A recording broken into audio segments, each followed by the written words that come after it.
Affordable housing is right now a crisis in the United States, and framing is actually a big portion of the cost of the house.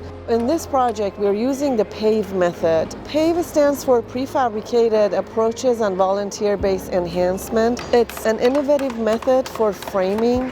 Every piece is pre-cut and assembled together in the shop as modules of frames. Then on the job site, because everything is modularized and everything is perfectly labeled and we know where things are going to be installed, so it's very fast. All right, we're going to go this way, rotate around. We're trying to introduce manufacturing principles into a low-tech, very accessible volunteer group.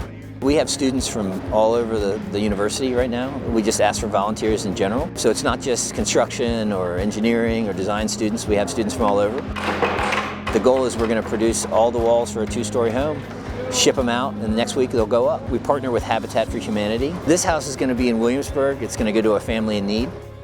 It's very difficult to kind of reduce the cost of some of these different parts of the home. And so we're trying to tackle that. We are working every day now with industry to figure out what do they need, how can we help them solve those questions. Hopefully what it does is it brings the price of producing a home down, and it makes builders realize that there are a lot more options out there, that they just might need to rethink it a little bit and think of it differently. That's what is nice about universities and research, is we can take the time to kind of explore some of these pieces that builders might not either have the time or the ability to do.